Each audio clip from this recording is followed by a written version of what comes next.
Camarades, je souhaiterais donc qu'on puisse rendre grâce à Dieu qui nous a montré ce jour et qui nous a permis de nous retrouver ici. Rendons hommage à nos FDS et nos vaillants VDP qui se battent au front, et c'est grâce à eux que nous pouvons nous retrouver ici pour communier. Rendons aussi hommage à vous, ceux-là qu'on a baptisés les Waïya, qui veillent jour et nuit.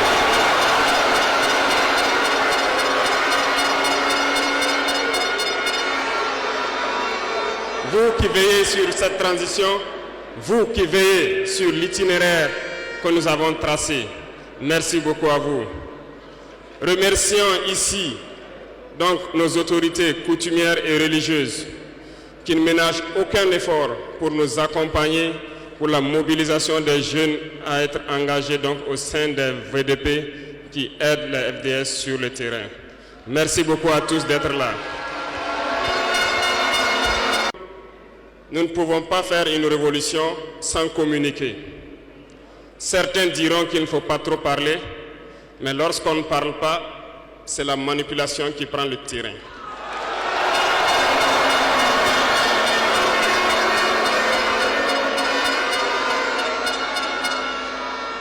Comprenez quelque chose. Le père de la Révolution communiquait beaucoup. Je parle ici de Thomas Sankara.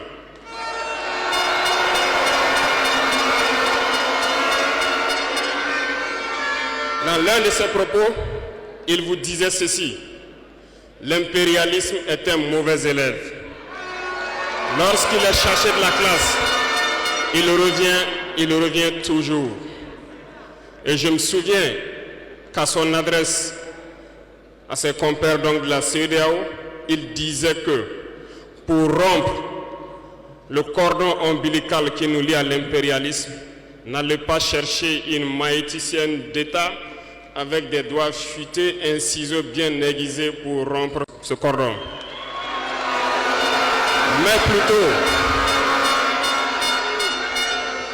plutôt, il vous faudra un bûcheron robuste avec une hache bien aiguisée pour donner un coup sec et rompre le cordon.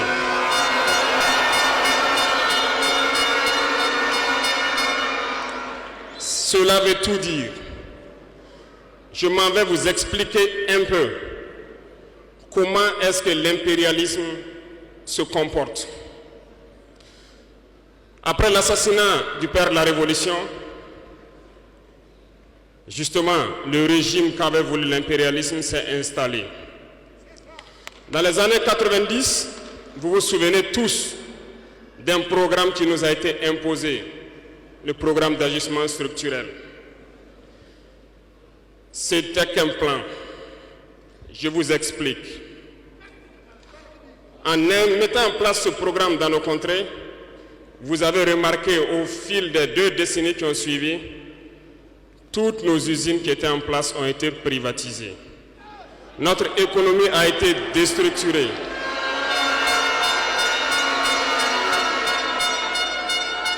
Ils ont mis en place un système néocolonial, un système de capitalisme sauvage qui ne profite qu'aux dirigeants et leurs amis, un cercle restreint.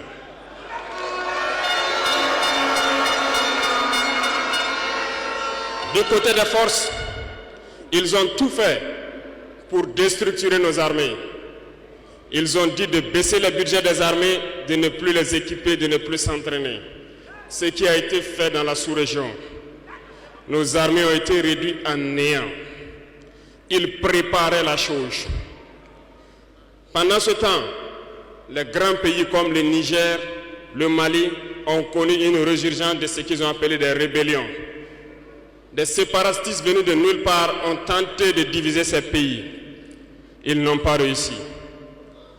Mais l'aboutissement de leur plan était qu'à partir des années 2010, c'est-à-dire 20 ans plus tard, que le terrorisme s'invite dans nos terroirs. Effectivement, on l'a vu naître 20 ans plus tard. Des individus ont été choisis et on leur disait juste, allez-y les combattre, leurs armées sont déstructurées, nous avons travaillé à ce que cela arrive.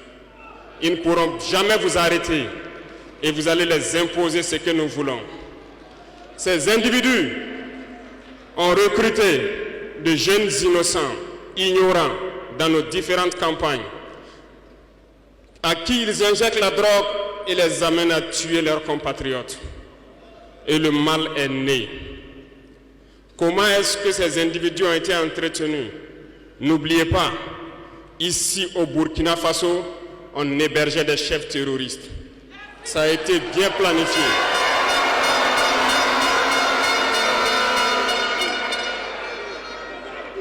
Et comment y arriver? Lorsque ces terroristes vont se lancer, il y avait quelqu'un qui pourrait peut-être intervenir à la faveur de nos États. J'ai nommé ici le feu général Muammar Kadhafi. Il fallait l'éliminer. Et un beau jour, ils sont tombés sur lui. Ils l'ont éliminé. Ils ont encore eu dans ce plan l'ingénieuse idée de mettre toutes les soutes d'armement et de munitions à la disposition de ces terroristes qui devaient donc déstructurer notre sous-région. Le plan était parfait. Et dès lors, ils se sont mis en ordre de bataille. Ils ont commencé à descendre vers le sud. Nous nous souvenons encore, lorsque le régime en place à Bamako en son temps a fait appel donc à des forces étrangères. Il ne fallait pas plus que quelques heures qu'ils se déploient. C'était bien préparé. Ils se sont déployés et ils ont fait semblant d'arrêter le terrorisme.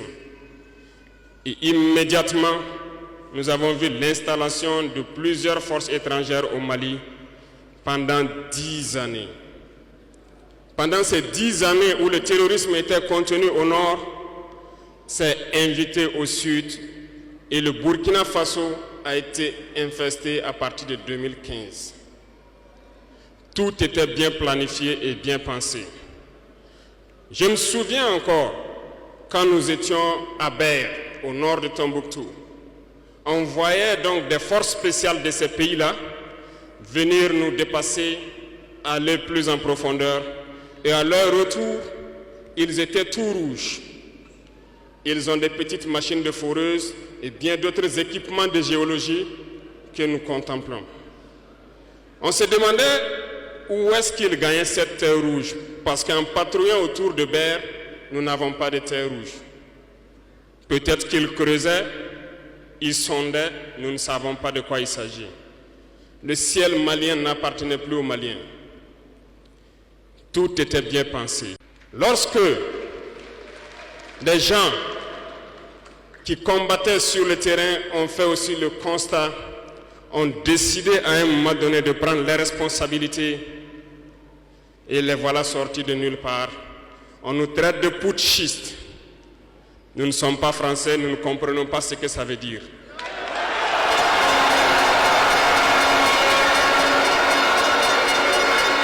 Et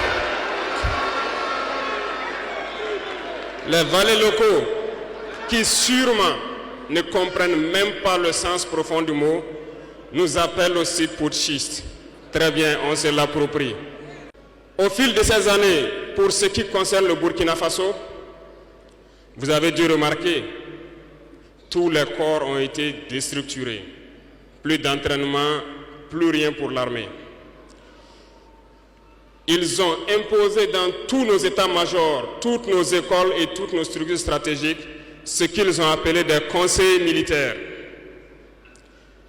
Lorsque nous nous sommes révoltés le 30 septembre 2022, la première des choses était de chercher à savoir qui sont ces conseillers militaires et où ils étaient. Nous avons donc pu identifier que le mal est profond. Et la première des choses était de leur demander de quitter notre armée.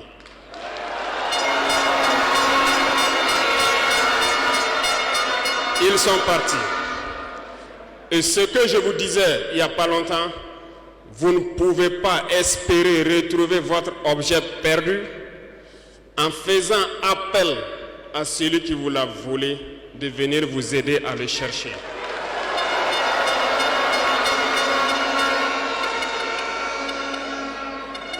Il fallait dès lors décider, prendre des décisions courageuses. Ce que nous avons décidé de faire. Ça n'a pas été sans conséquence. Parce que lorsque nous avons déjà demandé aux conseillers de partir, nous avons senti des manifestations.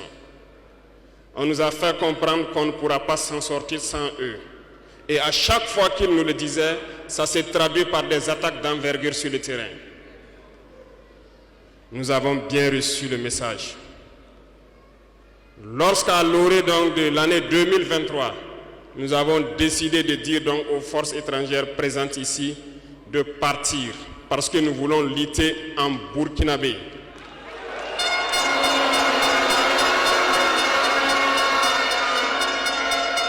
Ils ne l'ont pas sûrement apprécié. Mais pourquoi venir mourir sur nos terres pour nous? Nous préférons combattre nous-mêmes. Nous avons demandé à ce qu'ils retournent chez eux. Malheureusement, je vous le dis ici aujourd'hui, comme j'aime le dire, la colonisation est rentrée. Il y a des esclaves de salon qui n'ont toujours pas compris. En son temps, des officiers militaires nous ont écrit et nous ont approchés pour nous dire que c'était une très mauvaise décision et que nous n'allons pas tenir 2 mois. Des fiches ont été écrites. On nous a transmis ces fiches pour nous faire une analyse stratégique de leurs pensées. Nous avons dit, c'est soit nous sommes souverains ou nous restons esclaves à jamais. Effectivement, lorsque le dernier soldat a quitté le Burkina Faso, nous avons compris de quoi est-ce qu'il s'agissait. Les attaques se sont enchaînées immédiatement. Déou, Tinakov, Partiaga, ainsi de suite.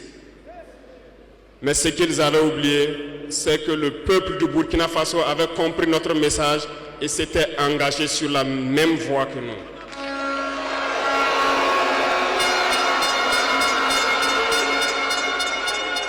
Nous nous sommes réorganisés rapidement et subitement, nous avons constaté que toutes les cellules dormantes terroristes se sont réveillées au Burkina Faso. On a réorganisé l'armée au plus vite, à une vitesse inégalée. Nous avons créé plusieurs unités et même si plusieurs autres sont à venir, nous les avons équipées. Et aujourd'hui, cet équipement se poursuit parce que dans les jours à venir, les mois à venir, ce que vous allez voir venir au Burkina Faso doit faire de notre armée une puissance à craindre.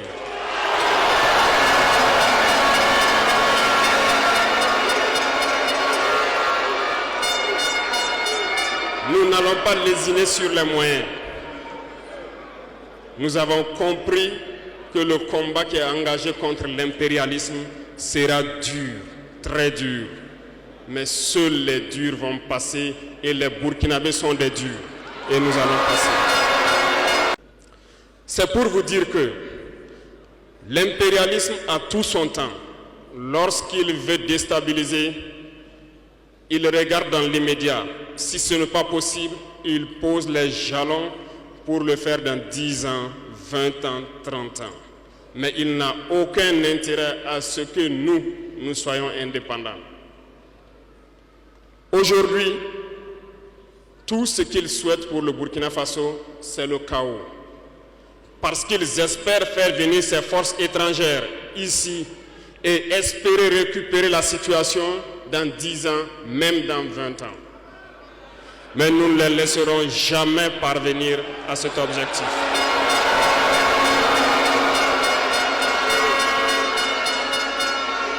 Voilà pourquoi nous avons mis en garde pendant plus d'1 an les valets locaux, les esclaves de salon, pour qu'ils ne trahissent pas leur patrie au profit de l'impérialisme.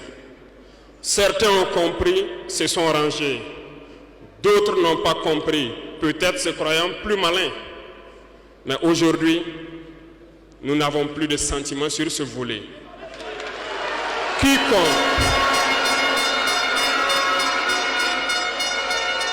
Quiconque va trahir sa patrie au profit de l'impérialisme, il sera traité comme tel.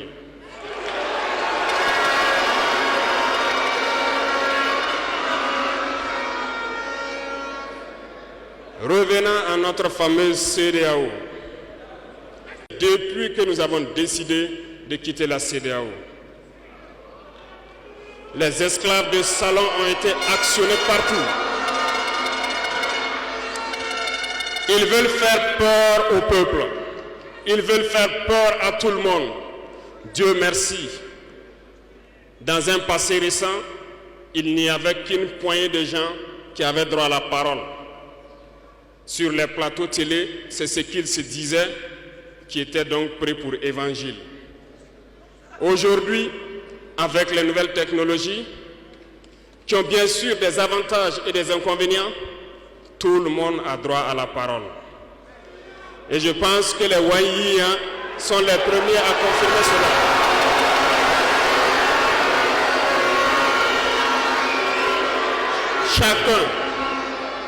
Chacun peut faire son analyse sur une situation.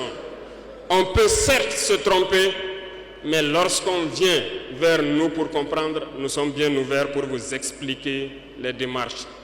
Ici, nous allons vous expliquer pourquoi nous avons quitté cette CEDEAO et vers où nous partons. Souvenez-vous que c'est en 1975 que ça a été créé. Et ça a été créé pour la majorité des chefs d'État putschistes, comme ils aiment le dire. C'était des militaires qui ont pris le pouvoir et qui ont pris les responsabilités pour créer la CEDEAO pour qu'il y ait un véritable essor économique des peuples à l'intérieur donc de cet espace. Plus tard, les soi-disant démocrates se sont invités donc à la tête de nos États. Ils ont vidé complètement la communauté de son fondement. Lorsque le 26 juillet, le Niger a décidé de prendre son destin en main, nous étions surpris de voir la CEDEAO apparaître de je ne sais où avec une force en attente. Où était cette force? Lorsque des milliers et des milliers de Nigériens étaient tués par les terroristes, où était cette force lorsque des milliers de Maliens, de Burkinabés mouraient sous les balles des terroristes? Ils ont dit que par la force, ils allaient déloger donc les vaillants fils du Niger qui ont pris le destin en main du pays. Croyez-vous que ce sont des femmelettes qui sont au Niger? Il y a des combattants là-bas. L'armée nigérienne est guerrière. Ils combattent depuis des années. Ce n'est pas une armée de défilé ou une armée de maintien de paix. Et les armées de l'AES ont décidé de s'unir. Nous attendons cette force en attente.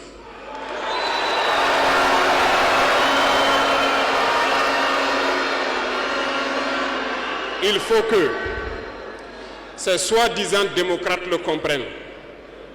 Lorsque des milliers de Nigériens sont morts sur leur lit d'hôpital par manque d'électricité ou par manque de médicaments, c'est du crime. Ils sont responsables de ces sanctions, ils sont responsables de ces morts. La même chose se passe au Mali. Avec le Burkina, nous avons des sanctions indirectes. Parce qu'il faut que les gens comprennent.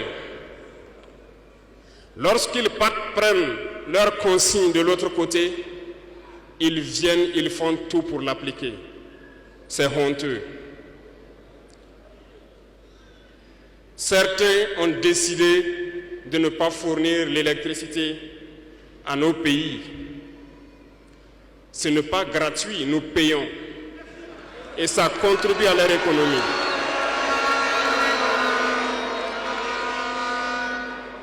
Ils ont essayé de faire souffrir le Mali. Et bien sûr, en faisant fi de tous les textes et de ne plus donner l'électricité au Mali, espérant que la population se révolte. Ça ne marche pas. Lorsque ça a duré, certains étaient obligés de faire payer leur propre peuple en augmentant le coût de l'électricité. Ça va encore augmenter.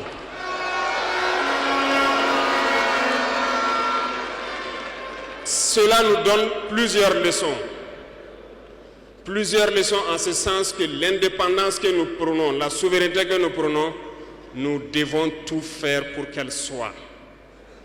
Ils nous ont donné de très belles leçons et nous avons très bien compris.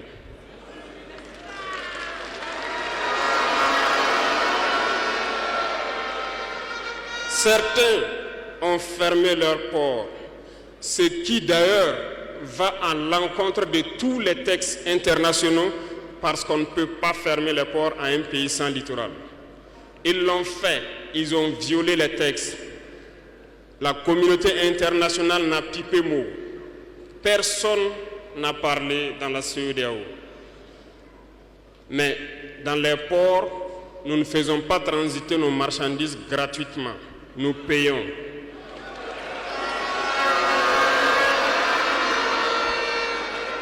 Et ceux-là qui le font récoltent aujourd'hui les pots cassés. Et je pense que c'est une leçon pour eux aussi qu'il ne faut toujours pas appliquer les consignes de leur maître. Il faut qu'ils le comprennent pour toujours. La CEDEAO n'a jamais fait un communiqué pour féliciter une victoire de nos armées.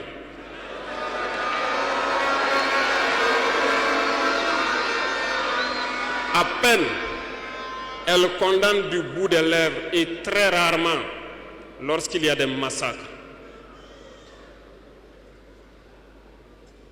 Où est cette CEDEAO des peuples?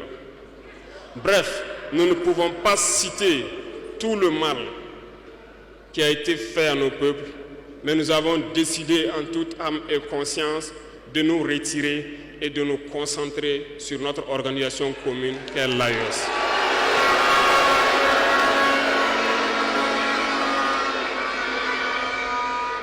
Retenez que il n'y a pas de peur, parce que en prospectant et en nous mettant au travail, nous avons remarqué une chose. Dernièrement, certains ont décidé d'interdire l'exportation de certains produits alimentaires vers le Burkina Faso. Très bien. Ils ont donné une durée. Nous ferons en sorte que, à la fin de cette durée, nous interdirons l'entrée de ces produits sur notre territoire.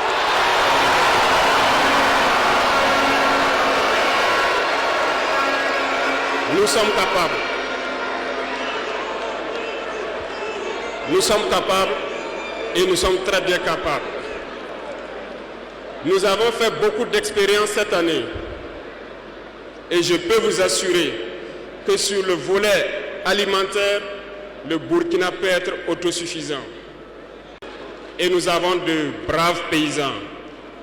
Nous mettrons tout en œuvre pour que nos paysans puissent labourer leurs terres et cultiver dignement. Et je mets au défi quiconque doute de cela, que si nous décidons aujourd'hui au Burkina Faso d'être dans 3 ans ou 5 ans premier exportateur de cacao, nous le serons.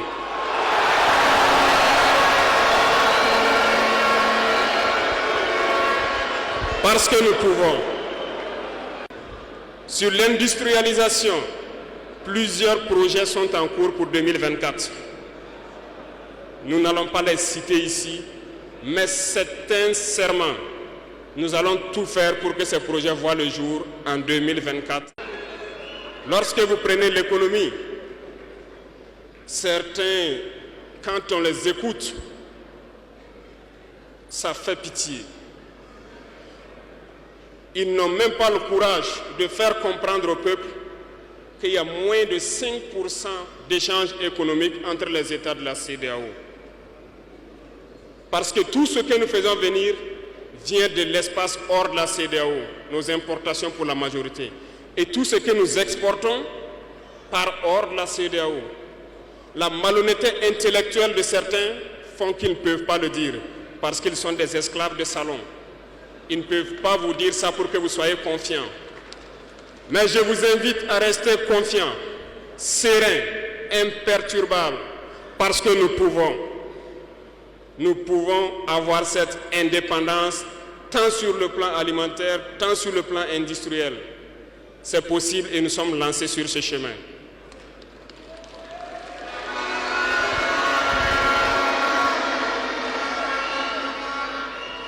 Donc, les propos qui tendent à vous faire peur, qui tendent à semer la panique, il faut vous en départir. On se mettra au travail et nous allons y arriver.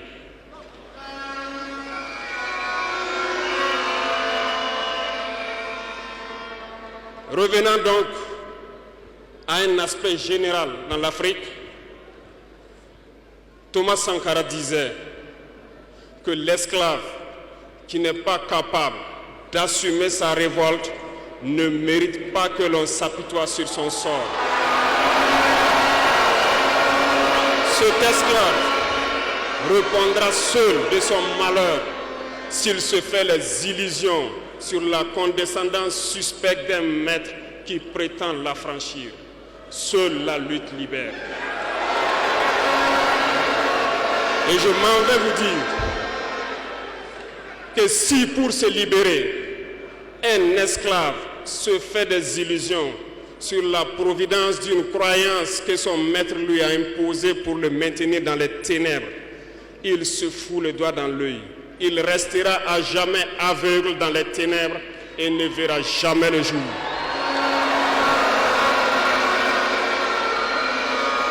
Dieu lui-même a dit, Dieu n'aime pas le paresseux. Dieu n'aime pas l'ignorant. Dieu n'aime pas celui qui ne se bat pas. Car, dit-on, aide-toi et le ciel t'aidera.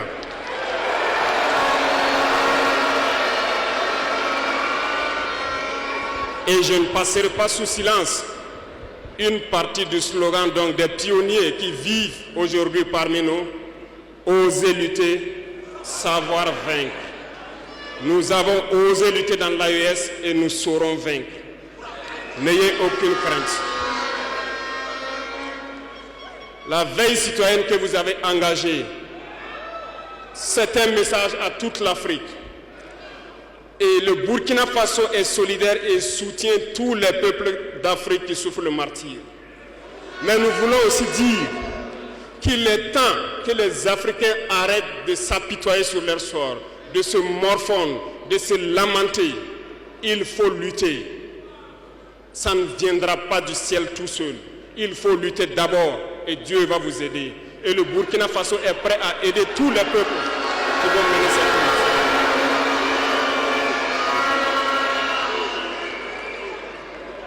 Dites-leur à tous ces peuples qui se battent, il est temps qu'ils disent la vérité à leurs dirigeants. Au Burkina Faso, lorsqu'il s'est agi pour nous de contribuer donc pour que le RDS soit équipé, les députés n'ont plus de salaire aujourd'hui. Ils n'ont que des indemnités de session. Les salaires des ministres ont été diminués au maximum et le peuple contribue.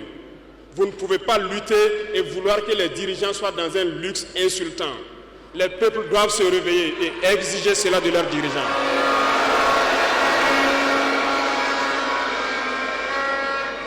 Et pour terminer, je lance donc un appel à tous les peuples de l'AES, à travers vous, pour qu'ils restent unis et solidaires. Toute souffrance a une fin. La lutte que nous avons engagée est dure, mais il faut rester la tête sur les épaules parce que l'arme fatale de l'impérialisme reste la manipulation à travers la communication. Sachez reconnaître les valets locaux, sachez reconnaître les esclaves de salon, sachez reconnaître tout ceux-là qu'on soudoie pour venir vous vendre de fausses informations. Pour vous-même, Restez sereins et ne vous divisez pas.